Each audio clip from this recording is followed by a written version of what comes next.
नमस्कार। आज एक खास मुलाकात में हमारे साथ है गजेंद्र सिंह जी शेखावत। गजेंद्र जी, थैंक यू वेरी मच, आपने समय निकाला है। बहुत बहुत कैंपेन हेक्टिक है। गजेंद्र जी, राजस्थान के चुनाव में कुछ ही दिन रह गए हैं। आप तो चुनाव लड़ नहीं रहे हैं, लेकिन लोगों में इतनी उत्साह है, लगता है कि जैसे आप ही चुनाव लड़ रहे हैं, क्योंकि आपने एक तरह से पूरी तरह से कैंपेन में बहुत अहम भूमिका आप निभा रहे हैं। एक तरह से बीजेपी की सारथी भी हैं आप इस चुनाव में, one of the charioteers of this chariot. तो गजेंद्र जी, क्या मुख्य मुद्दे हैं जिसको लेकर, और हम देख रहे हैं कि बीजेपी अब पीक कर रही है टुवर्ड्स द एंड, खूब सारी सभाएं हो रही है, तो क्या ये कि डिलिबरेटली प्लान स्ट्रैटेजी है कि लास्ट में बहुत ज़्यादा सभाएं होंगी, everyone will come here and एक तरह से एक high powered high voltage campaign होगा? देखिए, दो तरह के विषयों पर आपने चर्चा की है। पहला तो ये कि क्या मुद्दे इस चुनाव के होंगे।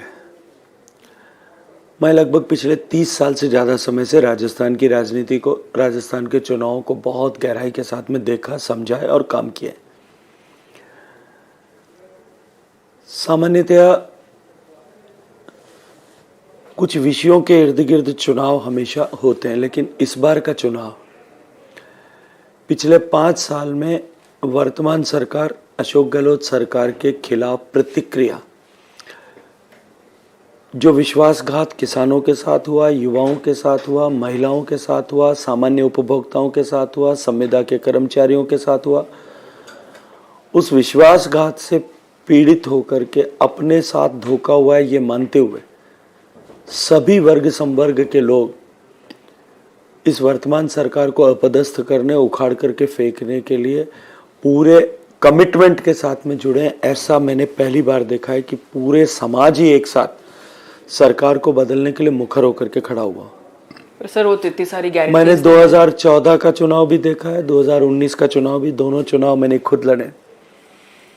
जब जनता माननीय मोदी जी को प्रधानमंत्री बनाने के लिए पहली बार और दूसरी बार मोदी जी के किए गए कामों के आधार पर मोदी जी को प्रचंड बहुमत के साथ एक बार फिर प्रधानमंत्री बनने का आशीर्वाद देने का मानस के साथ में चुनाव के मैदान में थी, लेकिन उन दोनों चुनाव में भी जनता इतनी वोकल नहीं थी।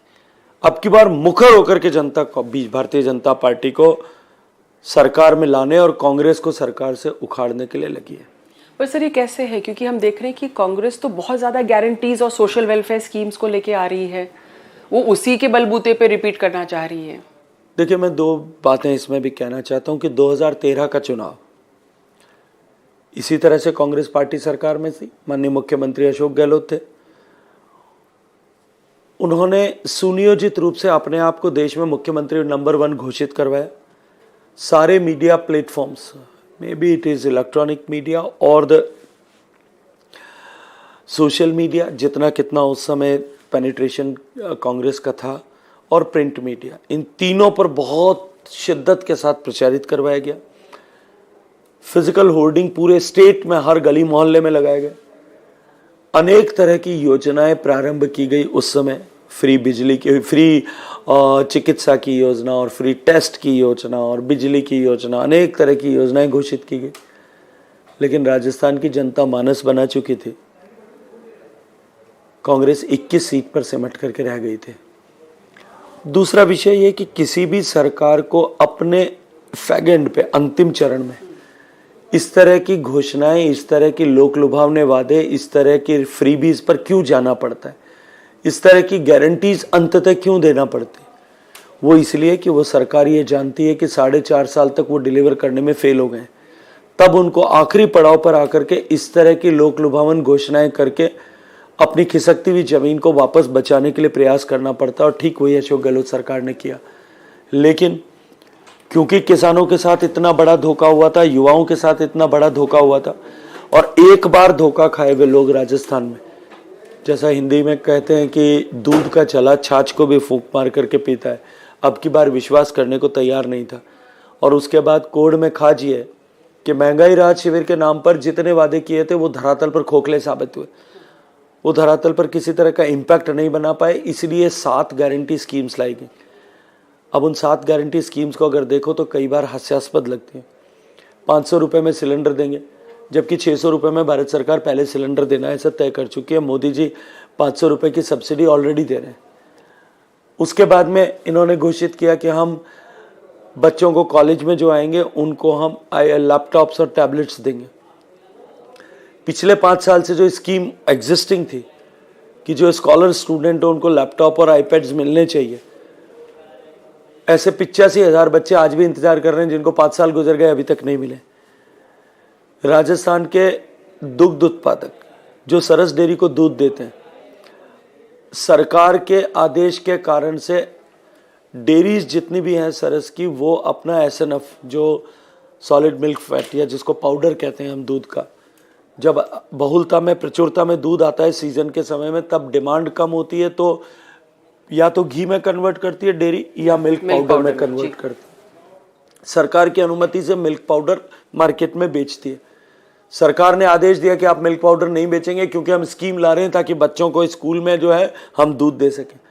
न तो वो स्कीम आई न दूध खरीदा गया। आज राजस्थान की सारी डेयरी जो है they are sitting on the heap of milk powder.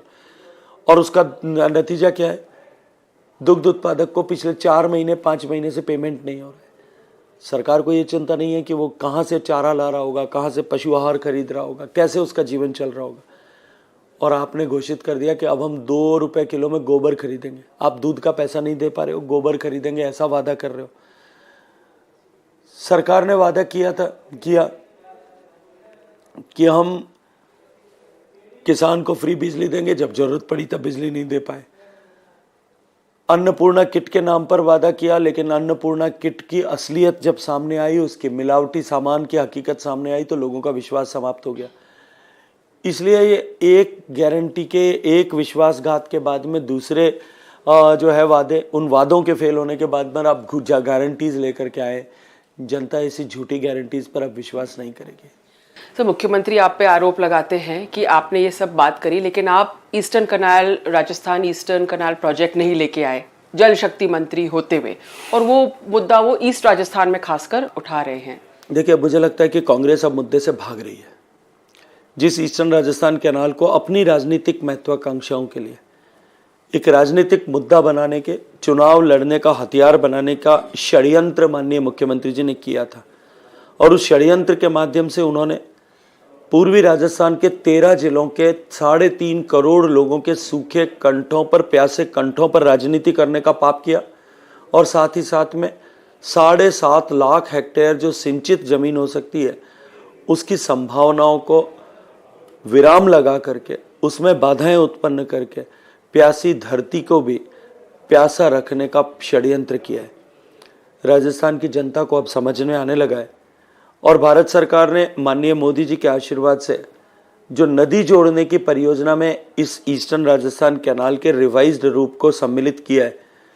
मैं आज इतना ही जिम्मेदारी के साथ में कह सकता हूँ कि 7.5 लाख एकड़ जमीन सिंचित हो और 3.5 करोड़ लोगों को 30 साल तक पेयजल की गारंटी मिले, 30 से ज़्यादा छोटे बांध और तालाबों का पुनर्भरण किया जा सकते।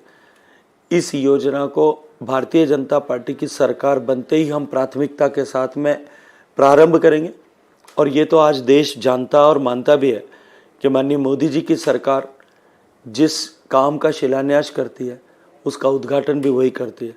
तो हम निश्चित रूप से शिलान्यास भी करेंगे और उद्घाटन भी करेंगे। सर, थोड़ा आपसे मैं कुछ पर्सनल सवाल पूछना चाहती हूँ। आपने बॉर्डर एरियाज में शुरुआत में अपने जीवन में बहुत काम किया, जब आप एक्चुअली फुल फ्लेज राजनीति में आए उससे पहले, तो आपने क्या एक्सपीरियंस वहाँ पे लिया राजस्थान के जो बॉर्डर एरियाज थे, और उससे उसका अनुभव आपको कैसे मिला है राजनीति में? देखिए, छात्र संघ से की राजनीति से मैंने अपना सामाजिक जीवन प्रारंभ किया था। विश्वविद्यालय छात्र संघ का अध्यक्ष चुने जाने के बाद सामान्यतया सभी लोग या पदाधिकारी चुने जाने के बाद सभी युवा लोग अपने लिए राजनीतिक सरजमीन की तलाश करना प्रारंभ करते हैं। मेरे पास भी अवसर थे, लेकिन मेरे मेंटर्स ने, मेरे मार्गदर्शकों ने यह कहा कि तुम्हारी आवश्यकता और उपयोगिता अभी सीमावर्ती क्षेत्र पर है। और निश्चित रूप से एक बड़ी चुनौती उस समय में उस सीमा क्षेत्र पर थी, क्योंकि पूरी तरह से फेंसिंग नहीं हुई थी। बहुत सारी अलगाववादी ताकतें वहाँ अलग अलग तरह से काम कर रही थी।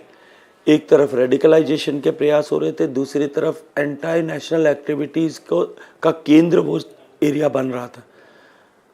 हमने एक संगठन के माध्यम से काम करते हुए सीमावर्ती क्षेत्र में रहने वाला नागरिक उसके दायित्व को समझे, एक चौकस जागरूक सीमा प्रहरी के रूप में अपना जीवन जिए, इस दिशा में काम किया। और मैं विश्वास के साथ में कहता हूँ और गर्व के साथ में इस बात को कहता हूँ कि आज पश्चिमी राजस्थान की सीमा अन्य सीमाओं की तुलना में अधिक सुरक्षित अगर है तो उसके कई कारण होंगे, लेकिन उसमें से एक प्रमुख कारण जो सीमा जन कल्याण समिति के नाते हम सब ने काम किया, अपना समय का योगदान किया, वर्षों तक तपस्या की, सीमा जन कल्याण समिति के सब कार्यकर्ताओं की तपस्या के कारण से वो हो पाया। और उसके चलते हुए धरातल को जिस बारीकी के साथ में समझा, धरातल की हकीकत को जिस बारीकी के साथ समझा, लोगों के जीवन के साथ जिस तरह से जुड़ा हुआ, लोगों को मूलभूत आवश्यकताओं के संघर्ष को जिस तरह से समझा, राजनीतिक क्षेत्र में काम करने के अवसर आने पर एक वो संपर्क और दूसरा उस हकीकत की जानकारी, ये दोनों ही मेरे इस क्षेत्र में काम करने के, इस जीवन के इस अध्याय के एक वाहक बनाए और दूसरा चालक बनाए। आपने 2 बार एमपी रहे हैं जोधपुर से, तो वहाँ पर लोग कहते हैं कि अगर किसी के गांव में किसी की बकरी भी खो जाती है तो वो भी आपको कभी कभी फ़ोन करके रात को इस तरह के फ़ोन कॉल भी आपके पास आते हैं। देखिए, निश्चित ही ये जोधपुर के मतदाताओं का स्नेह है, प्रेम है और उनका विश्वास है। और मैं ये मानता हूँ और इसको इस तरह से सोचता हूँ कि जिस आदमी की अगर एक बकरी खोई है या गुमी है, उसके पास वही धरोहर है, उसके लिए वो ही बहुत बड़ा असेट है। और उस समय में भी अगर उनका चुना हुआ जनप्रतिनिधि उनके हर दुख और सुख में, उनकी तकलीफ में उनके साथ खड़ा है, उनके मन में भी विश्वास होता है और मेरे जैसे व्यक्ति के मन में संतोष भी होता है। तो जोधपुर की अगर हम राजनीति की बात करें तो आपके सामने एक तरह से पावर सेंटर है जोधपुर। चीफ मिनिस्टर अशोक गहलोत वहाँ से लगातार जीतते आए हैं और बहुत चर्चा थी कि आप भी उनके सामने चुनाव लड़ेंगे इस बार, लेकिन ऐसा नहीं हुआ। देखिए, भारतीय जनता पार्टी में ये निर्णय करना कि कौन व्यक्ति किस दायित्व के साथ में काम करेगा, ये संगठन के एक स्तर के लोग पार्लियामेंट्री बोर्ड में तय होता है। भारतीय जनता पार्टी एक ऐसा दल है जिसकी विचारधारा प्रारंभ से है कि हमारे लिए देश प्रथम, दल द्वितीय और व्यक्ति तीसरे पायदान, अंतिम पायदान पर आता है। देश के हित में क्या है और दल के हित में किस व्यक्ति की कहाँ उपयोगिता हो सकती है, ये निर्णय पार्टी के वरिष्ठ लोग पार्लियामेंट्री बोर्ड में बैठ करके करते हैं और लोकतांत्रिक तरीके से करते हैं। मेरी उपयोगिता उन्होंने जहाँ पाई है, जहाँ समझी है, वहाँ मुझे वो उपयोग करेंगे।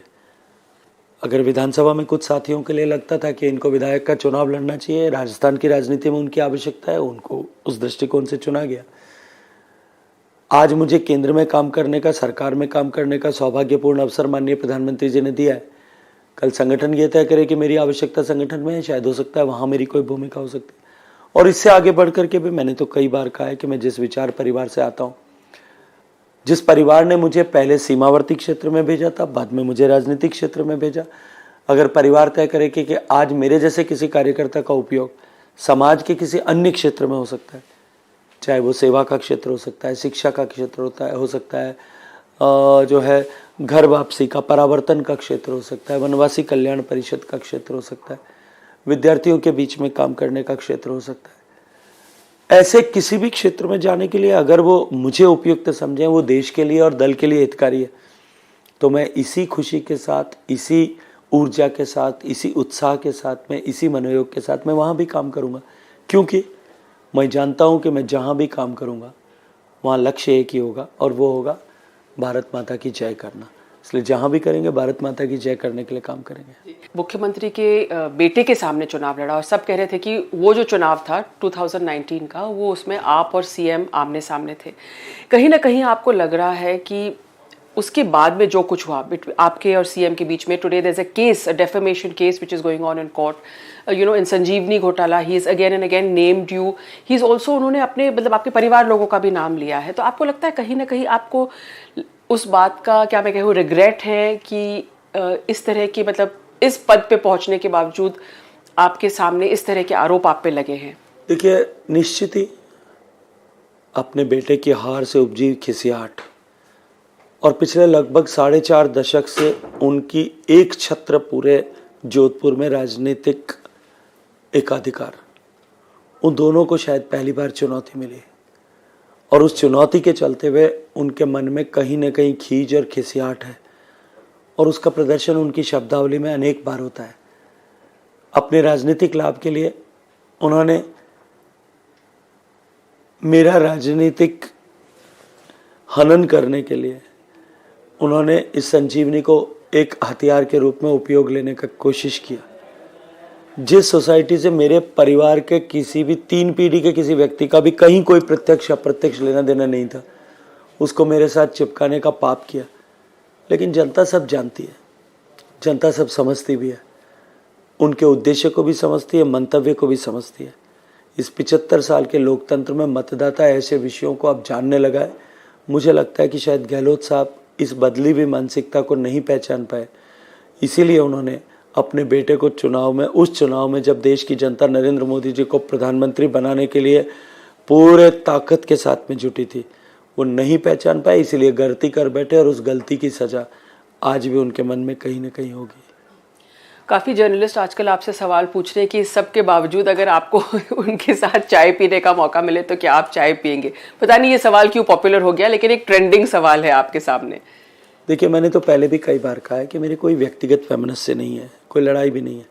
और वैसे भी हम जिस शहर से आते हैं वो शहर अपनायत का शहर के नाम से ऐसा जाना जाता है, प्रेम और प्रीति और संबंधों का शहर ऐसे दृष्टिकोण से जाना जाता है।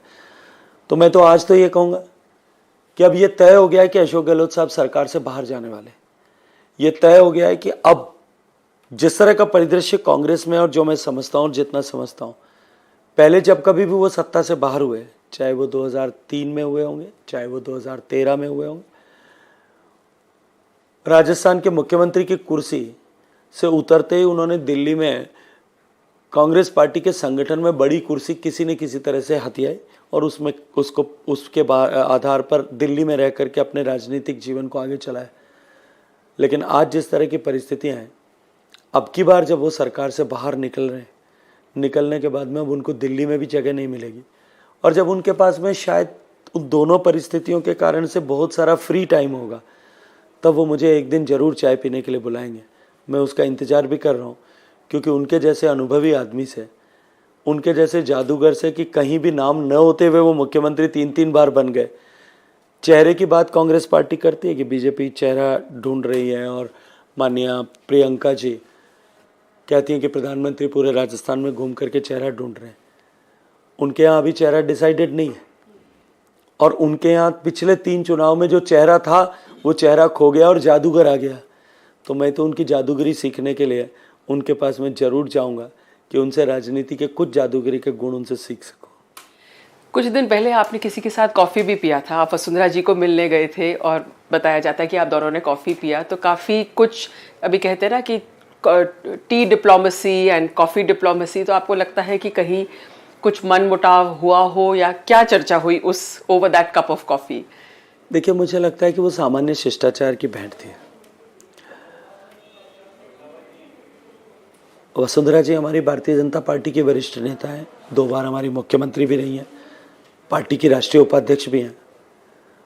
उन्होंने मुझे निमंत्रित किया था कि गजेंद्र आओ हम सब बैठ के साथ चाय पीते हैं, हम दोनों बैठ के कुछ बातें करते हैं। मैं गया था, हमने साथ बैठ के कॉफ़ी भी पी और निश्चित रूप से ये तय है और सत्य भी है कि 2 राजनीतिक क्षेत्र में काम करने वाले लोग मिलेंगे तो वो कोई हनुमान चालीसा का पाठ तो नहीं करेंगे, न कोई वो रामचरितमानस की किसी चौपाई को रिसाइट करेंगे।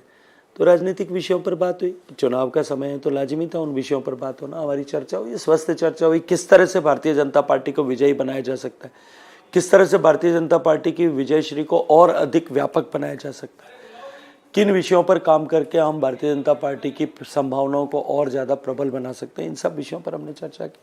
गजेंद्र जी, 2 बार उनको सीएम फेस डिक्लेयर किया, 3rd इलेक्शन में ऐसा क्या हुआ है कि वसुंधरा राजे को सीएम फेस नहीं डिक्लेयर किया है पार्टी ने? देखिए, भारतीय जनता पार्टी में जैसे मैंने कहा कि इन सब निर्णयों का एकाधिकार जो है वो पार्लियामेंट्री बोर्ड के पास होता है। पार्लियामेंट्री बोर्ड ने तय किया है।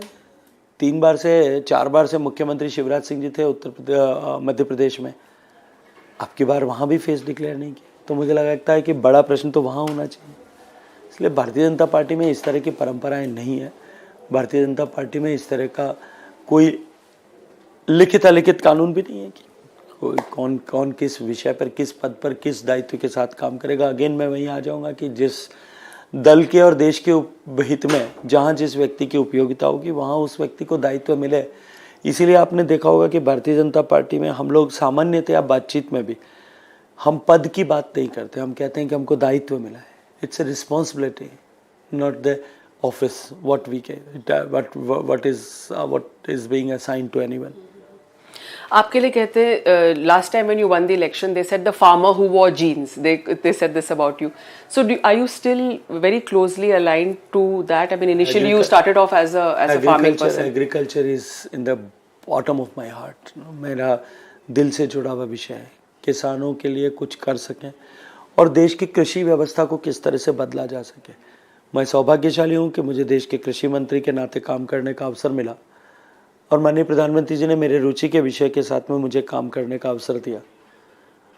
देश के किसान की और कृषि क्षेत्र की चुनौती को समझ करके किसी ने यदि एक साथ भारत की कृषि अवस्था को, कृषि क्षेत्र को परिवर्तित करने के लिए काम किया है, क्योंकि भारत परंपरागत रूप से पिछले कई दशकों से, आज़ादी के समय से, आज़ादी के पहले से और आज़ादी के बाद में भी फूड डेफिसिट नेशन था। सो आवर अप्रोच टू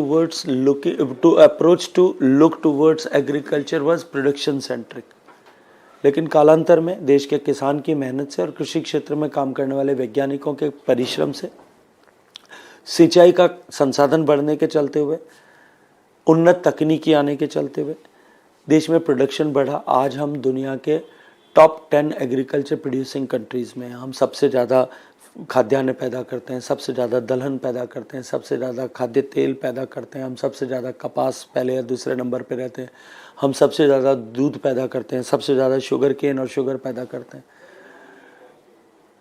ऐसी परिस्थिति में जब हम ये ट्रांसफॉर्मेशन कर रहे थे, जब देश फूड डेफिसिट से फूड सफिशिएंट और फूड सफिशिएंट से फूड सरप्लस के रास्ते पर चला, तब हमको अपने पॉलिसीज़ में जिस तरह का ट्वीक करना था, चेंज करना था, तत्कालीन सरकारें वो नहीं कर पाई। उसके कारण से एग्रीकल्चर सेक्टर में ये चुनौती खड़ी हुई और अभिनंदन है देश के प्रधानमंत्री ने पहली बार प्रोडक्शन सेंट्रिक अप्रोच से एग्रीकल्चर सेक्टर को देखने का नज़रिया प्रॉफिट सेंट्रिक बनाया। बिल्कुल। सो मेरा लास्ट सवाल है बिफोर आई एंड। राजस्थान ने कई मुख्यमंत्री देखे हैं। Somebody was from the police, Bhairav Singh ji was actually from the police force. We've had a maharani, we've had अ जादूगर।